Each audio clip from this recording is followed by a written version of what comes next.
ঘরমুখী মানুষের আরো তথ্য জানাতে সাভার থেকে যোগ দিচ্ছেন আমাদের সহকর্মী রুবেল আহমেদ। রুবেল, সাভারে যাত্রীদের চাপ কেমন দেখছেন?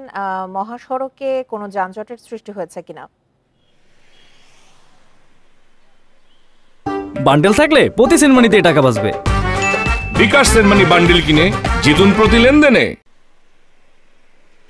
দেখুন, আপনি জানেন যে সাভার একটি শিল্প অধ্যুষিত এলাকা এবং এই সাভার শিল্পাঞ্চলের যে পোশাক কারখানাগুলো রয়েছে সেই পোশাক কারখানাগুলোতে কিন্তু আমরা গতকাল বিকালের পরে দেখতে পেয়েছি যে প্রথম ধাপে প্রায় 30 থেকে 40% যে পোশাক কারখানাগুলো রয়েছে সেগুলোতে কিন্তু ছুটি হয়েছে। এবং গতকাল যখন সেই পোশাক কারখানাগুলোতে ছুটি হয় এরপরে কিন্তু আমরা দেখতে পেয়েছিলাম সাভারের যে নবীনগর চন্দ্রা এবং ঢাকা রিচা যে মহাসড়ক রয়েছে এই দুটি মহাসড়কে কিন্তু ঈদে ঘরমুখ যাত্রী এবং মানুষের অতিরিক্ত চাপ তৈরি হয়েছিল এবং যার ফলে আমরা দেখতে পেয়েছিলাম যে এই ঢাকা আরিচা এবং নবীনগর চন্দ্রা মহাসড়কের বিভিন্ন পয়েন্টে কিন্তু অতিরিক্ত যাত্রী এবং যানবাহনের কারণে কিন্তু যানজটেরও সৃষ্টি হয়েছিল। কোথাও কিন্তু আমরা দেখতে পেয়েছিলাম যে থেমে থেমে কিন্তু যানবাহনগুলো চলছিল। তবে সেটি কিন্তু মধ্যরাতের মধ্যে যে মানুষজনগুলো নারীর টানে বাড়িতে যাওয়ার চেষ্টা করছিলেন তারা মধ্যরাতের মধ্যে এই সাভার শিল্পাঞ্চল ছেড়ে যাওয়াতে কিন্তু আমরা দেখতে পেয়েছি যে ঢাকা রিচা এবং যে নবীনগর চন্দ্রা মহাসড়ক রয়েছে এই দুটি মহাসড়ক দিয়ে কিন্তু যান চলাচল স্বাভাবিক রয়েছে। এবং সকাল থেকে এখন পর্যন্ত আমরা এই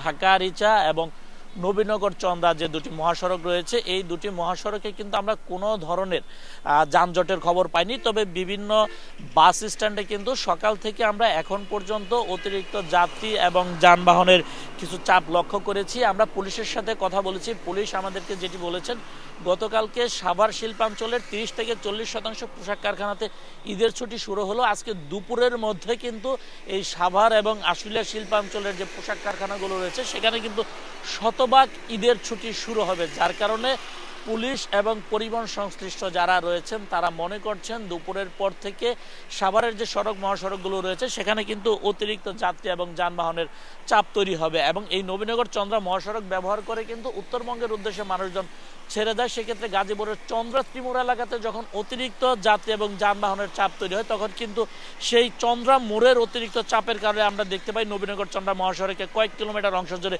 যানজটের সৃষ্টি হয়। যার কারণে ঈদে যারা বাড়ি যাবেন তারা বলছেন গাজীপুরের চন্দ্রা ত্রিমুর এলাকা যেখানে রয়েছে সেখানে যেন পুলিশ প্রশাসনের যারা রয়েছেন তারা যেন অতিরিক্ত তৎপর থাকে। সেক্ষেত্রে কিন্তু তারা মনে করছেন যদি চন্দ্রা ত্রিমুর এলাকাতে অতিরিক্ত যাত্রী এবং যানবাহনের চাপ যদি কমিয়ে আনা যায় সেক্ষেত্রে কিন্তু এই নবীনগর চন্দ্রা মহাসড়ক অনেকটা যানজট মুক্ত থাকবে। এবং সকাল থেকে এখন পর্যন্ত তেমন মানুষজনের তবে কিছু সংখ্যক মানুষজনকে সকাল বিভিন্ন প্রান্তের নারীর টানে যেতে দেখিনি। তবে কিছু সংখ্যক মানুষজনকে সকাল থেকে আমরা বিভিন্ন বাস স্ট্যান্ডে ভিড় করতে দেখেছি। তারা কিন্তু সকালের দিকে যাওয়ার চেষ্টা করছেন। তারা বলছেন সকালের দিকে কিছুটা যানজট কম থাকে যার কারণে তারা সকালের দিকে যাওয়ার চেষ্টা করেন। তবে অধিকাংশ মানুষজনকে আমরা দেখতে পেয়েছি সকাল থেকে তাদের নিজ নিজ পোশাক কারখানাতে তারা কর্মস্থলে যোগ দিয়েছেন। দুপুরের মধ্যে তারা বের হয়ে যাবেন ছুটির পরে, এমনটাই কিন্তু আমরা যে সকালে যে সকল পোশাক শ্রমিকরা কাজে যাচ্ছেন তাদের মধ্যে একটি প্রস্তুতি দেখতে পেয়েছি। আবার আমরা দেখতে পেয়েছি অনেকে কিন্তু ট্রাকে করে তাদের বাড়িতে যাওয়ার জন্য চেষ্টা করছেন। যারা এরকম যাত্রী রয়েছে তাদের সাথে আমরা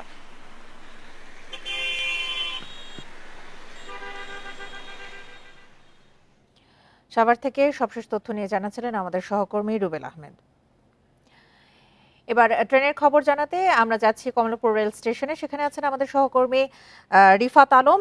রিফাত, আজকে সকাল থেকে কমলাপুর রেল স্টেশনে কোনো ভিড় দেখেছেন কিনা? ট্রেনগুলো কি সময় মতো ছেড়ে যাচ্ছে?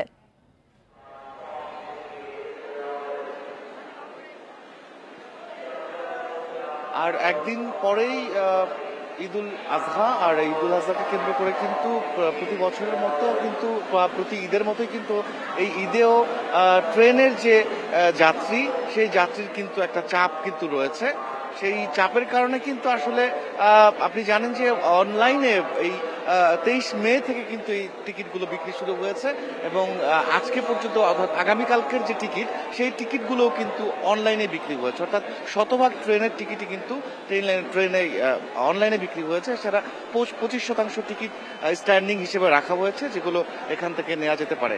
তো এই অনলাইনের টিকিটের নেয়ার কারণে কিন্তু তেমন একটা ভোগান্তির কথা তারা জানায়নি এবং আমি বেশ কয়েকজন যাত্রীর সাথে কথা বলেছি, তারা বলেছে যে এখন পর্যন্ত তাদের কোনো ঝামেলা হয়নি। হয়নি। আর আজকের যে বিষয়টি আপনি বলছেন যে আজকে সকাল থেকে যে ট্রেনের ছেড়েছে সেগুলো ঠিক সময় মতো ছেড়েছে কিনা, আজকের বেশ কয়েকটি ট্রেন সকাল থেকে এই পর্যন্ত ছেড়ে গেছে, 7 থেকে 8টি ট্রেন ছেড়ে গেছে। এই ট্রেন উত্তর এবং পশ্চিম অঞ্চলের উভয় অঞ্চলের ট্রেনই ছেড়ে গেছে। এই ট্রেনগুলো কোনো ধরনের সময় ক্ষেপণ করেনি, তারা যথাসময়ে ছেড়ে গেছে। এবং এই আজকের যে ট্রেন, এবং আজকে আপনি জানেন যে এই ঈদকে কেন্দ্র করে সারা দেশে 45 জোড়া ট্রেন চলাচল করবে। এর মধ্যে 10টি স্পেশাল ট্রেনও রয়েছে, যেই ট্রেনগুলো এই ছুটির মধ্যেই ছেড়ে যাবে। তো আজকে একাধিক স্পেশাল ট্রেন ছেড়ে যাওয়ার কথা রয়েছে কমলাপুর স্টেশন থেকে। আমি কিছুক্ষণ পরে আরো কয়েকটি ট্রেন ছেড়ে যাবে।